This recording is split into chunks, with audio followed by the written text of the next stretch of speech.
का जो आश्रम है वो स्वप्न का है, क्योंकि ना पहले था और आगे भी ना रहेगा। ये स्वप्न में ही है। प्रेमियों, आपके समक्ष श्री दयानंद जी महाराज जी ने बड़ा अच्छा अपना अनुभव प्रकट किया, क्योंकि बताया कि आग लगे आकाश में झरझर गिरे अंगार, करना होते संत जन को जल मरता संसार। महाराज जी की वाणी ने जो है हमारी सबके लिए प्रकट कर दिया थोड़े से शब्दों में ही। और देखिए यहाँ आप सभी लोग उपस्थित हुए हैं, होते हैं आर्मेनियन की तारीख में। ये बहुत ही पवित्र स्थान है, क्योंकि भगवान भी कहते हैं कि जहां मेरे संत पधारते हैं, भक्त आते हैं, तो हमेशा मैं संतों के पीछे पीछे आता हूं। वैसे तो सभी जगह पर है, फिर भी उन्होंने कहा है कि जहां संत जाते हैं मैं उनके पीछे रहता हूं, पीछे जाता हूं। तो यहाँ पर ये भक्ति का, भगवान का और भक्तों का, इसको कहते हैं संगम।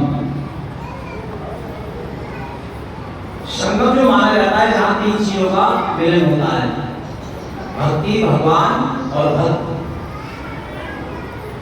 तो ये वो पवित्र स्थान है जहां पर हम, जैसे कि प्रयागराज को संगम मानते हैं, ऐसे ये सत्संग जो है ये भी एक संगम है। ये भूत रोग से वैसे तो अपना अपना अनुभव है, जैसे कुछ कह देते हैं कि भाई सत्संग तो कहीं अंत है,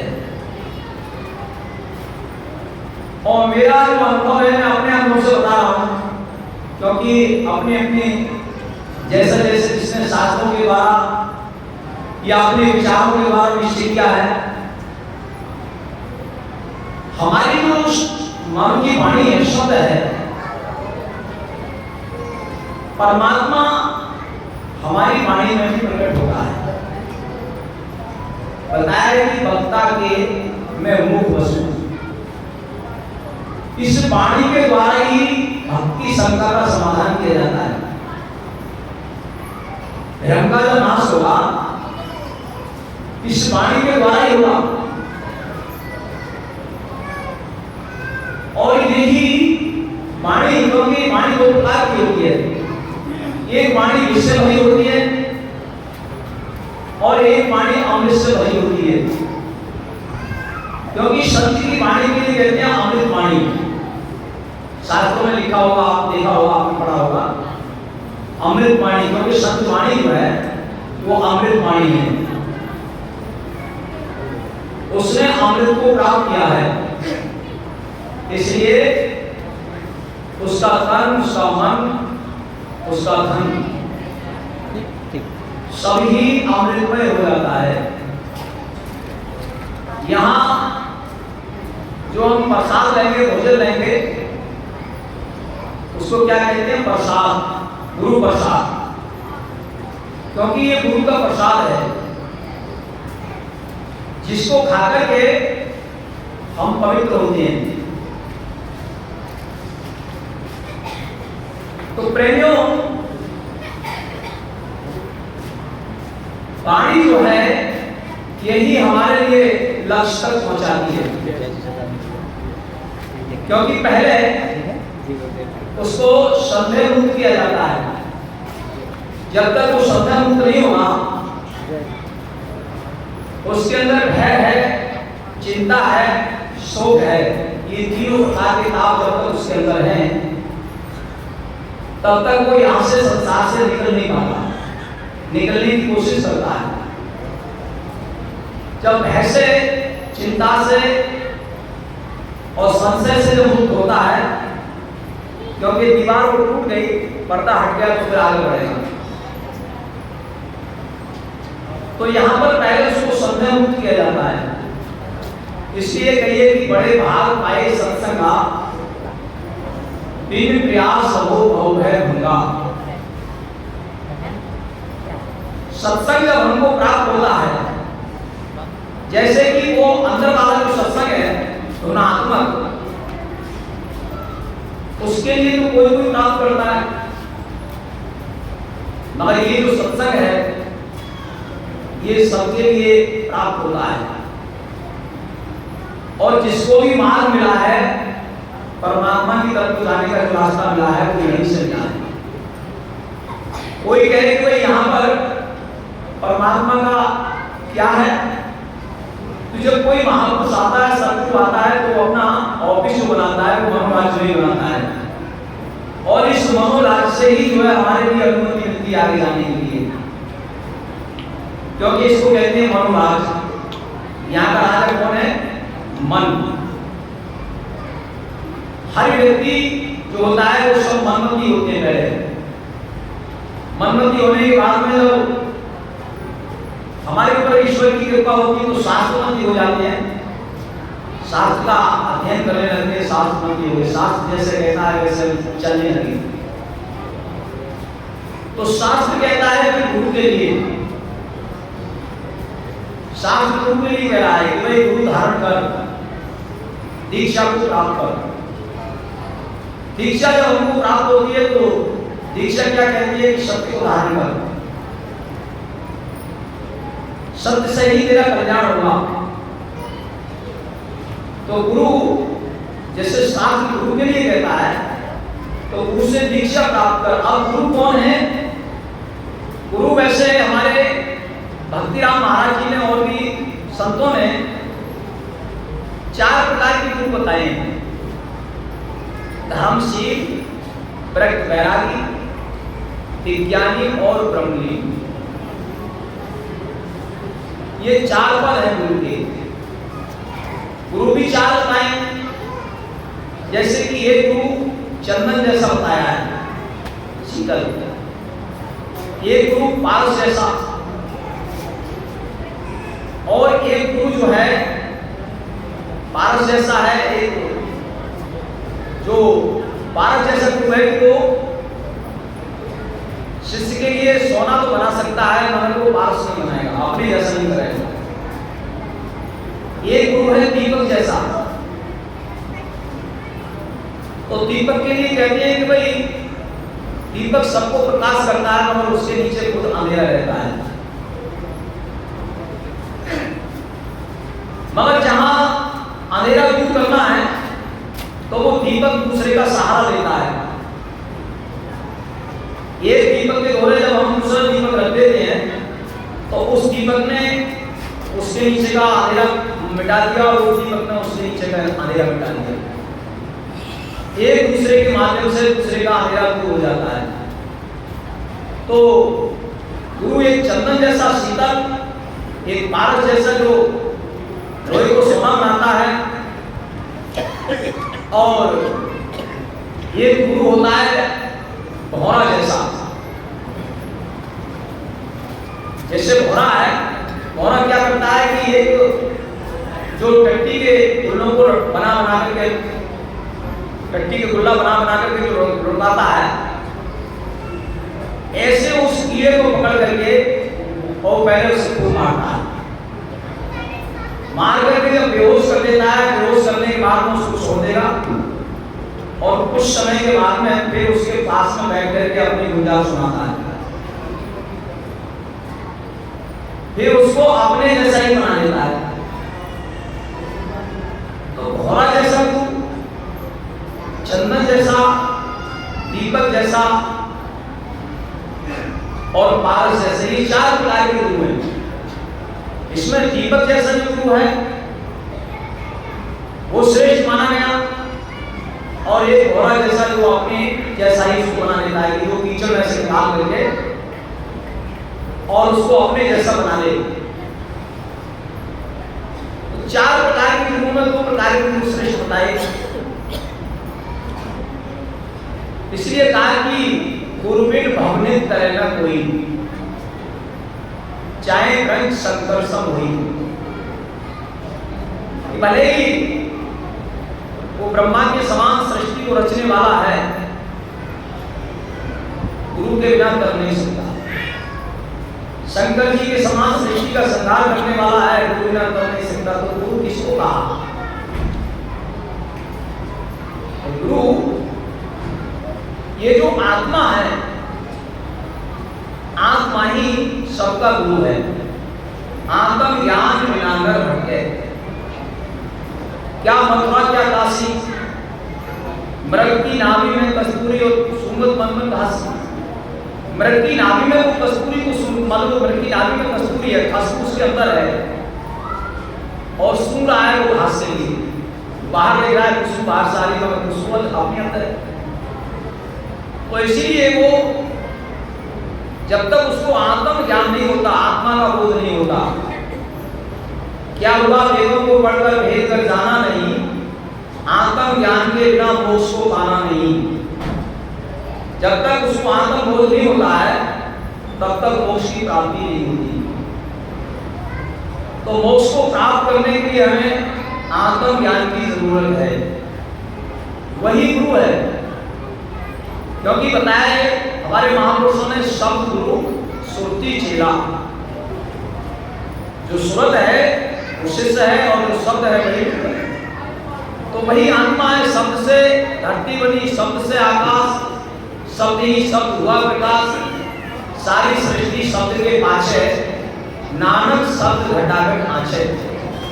वो शब्द ही आत्मा है और वही जो है,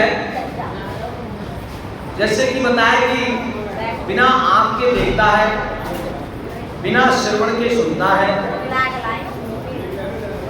तो ये जो हमारे हृदय आकाश में पुरुष है, इसको ब्रह्म पुरुष कहते हैं। क्योंकि ये मनुष्य का शरीर जो है ये ब्रह्मलोक है, उस ब्रह्म का वास हमारे हृदय में है, इसलिए मनुष्य के शरीर को ब्रह्मलोक कहा। तो वही जो है, जैसे कि हमारे जो पूर्व दिशा का देवता है, किसको माना जाता है? सूर्य के लिए, आदित्य के लिए, क्योंकि पूर्व दिशा का देवता आदित्य है। आदित्य सूर्य किसमें प्रतिष्ठित है? तो वो सूर्य हमारी चक्षु इंद्रिय के अंदर प्रतिष्ठित है। चक्षु इंद्रिय किसमें प्रतिष्ठित है? वो रूप में है, क्योंकि चक्षु जो है वो रूप को देखती है, रूप में ही आसक्त रहती है। रूप किसमें प्रतिष्ठित है? वो हमारे हृदय के अंदर है, क्योंकि हृदय से ही देखा जाता है। इसीलिए जो अब हम देखते हैं कि भाई बाहर को तो देखते हैं, अंतर्मुखी नहीं होते। जब ये अंतर्मुखी होगा, बाहर को देख रहा है, क्योंकि बाहर को देखता है तो इंद्रियों में से देखता है जागृत अवस्था में। ये ब्रह्म पुरुष जागृत अवस्था में इंद्रियों के द्वारा बाहर को देखता है, स्वप्न में ये मन के द्वारा देखता सुनता है, और जब सुषुप्ति में गया, उसको कहती है गाढ़ अवस्था, उसमें जाकर के ये अपने में स्थित हो जाता है। जब स्थित हो गया तो उस समय सारी चिंताओं से मुक्त हो गया, उसको एकदम नई ताजगी मिल जाती है, नई ताकत मिल जाती है। जब तक हमको सुषुप्ति नहीं होती है तब तक हमारा जो थकान है वो दूर नहीं होती, तो हमें नई पावर कम मिलती। कहते हैं कि एकांत में जाकर कहीं नई पावर मिलती है। तो जब ये सुषुप्ति में पहुंचता है अपने केंद्र में, तो जाकर के जो है इसको नई ताकत और नई ऊर्जा मिल जाती है। और प्रेमियों, तुरीय जो अवस्था है, क्योंकि तुरीय रूप जो स्वयं है, देखने वाला जो है, जिसको कहती है परावाणी तुरीय रूप, वो एक ही चीज है, वही परावाणी है, वही तुरीय अवस्था है। क्योंकि वो निहंग है, अगर अंग युक्त होता तो फिर उसमें अलग अलग चीज होती, तो वही परावाणी वही तुरीय अवस्था और वही चौथापन, वही जागृत में इंद्रियों के द्वारा देखता और सुनता है, बोलता है, और वही स्वप्न में मन के द्वारा देखता और सुनता बोलता है। सुषुप्ति में ये अपने केंद्र में स्थित हो जाता है अपने स्वयं में। तो हमारे लिए जो गुरु शब्द कहा है कि भाई गुरु बहुत बड़ी चीज है। गुरु को कहीं कहीं परमात्मा से भी बड़ा बता दिया गया है। गुरु बड़े गोविंद से करके देख विचार, हरि सुमरे तो आर है और गुरु सुमरे तो पार। जिसने गुरु को सुना वो भवसागर से पार हो गया, क्योंकि हरि ने हमारे लिए जन्म और मरण दिया। वही हरि ने हमें संसार के चक्कर में भेजा और गुरु ने हमें संसार के चक्र से निकाल करके भवसागर से पार किया है। इसलिए शिष्य के लिए गुरु बड़ा है। तो गुरु की शरणागति क्यों मानी गई है? क्योंकि जब तक भवसागर को पार नहीं करता तब तक वो गुरु के आश्रित रहता है, गुरु के शरणागत रहता है। और जब भवसागर को पार कर जाता है तो गुरु और चेला दोनों एक हो जाते हैं। कहते हैं कि भाई खेल खत्म कर रहा अकेला और नहीं कोई गुरु नहीं कोई चेला।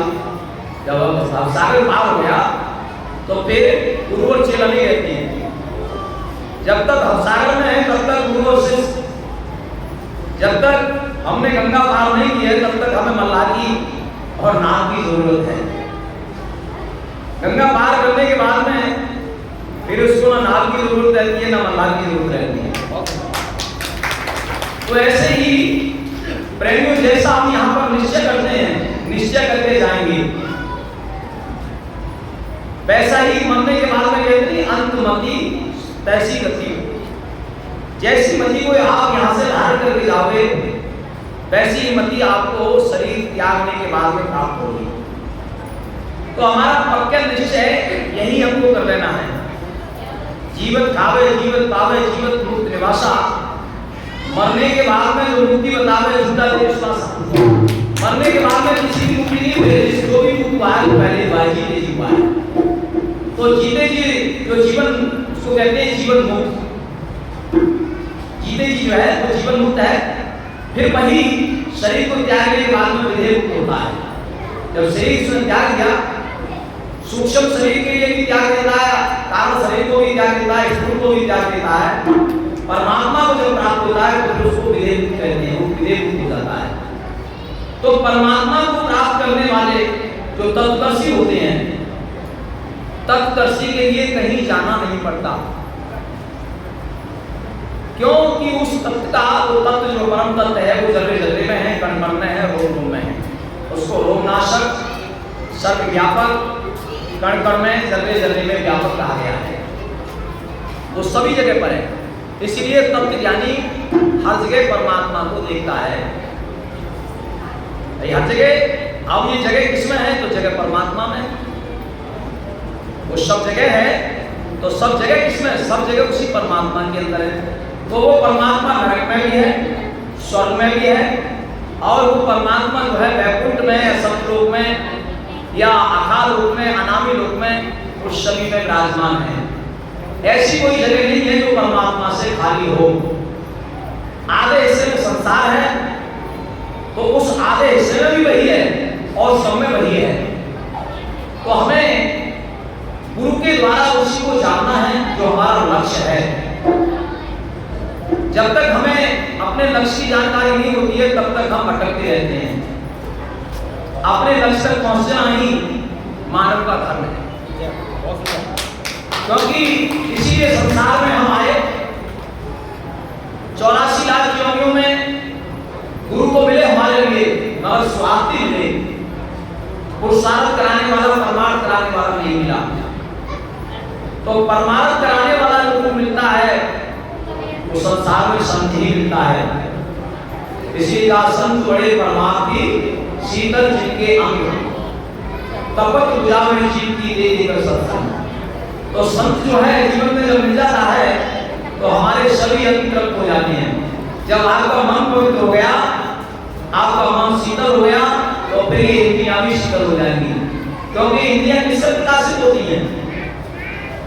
जैसे विषय जो है वो इंद्रियों को प्रकाशित करते हैं, इंद्रियों को मन प्रकाशित करता है, मन को बुद्धि प्रकाशित करती है और बुद्धि को आत्मा ही प्रकाशित करती है। इसीलिए सब में जो प्रकाश है वो एक ही का ही है, एको ब्रह्म द्वितीय नास्ते, वही चेतन है, उसी का ही सब में प्रकाश है। तो इसलिए बता रहे हैं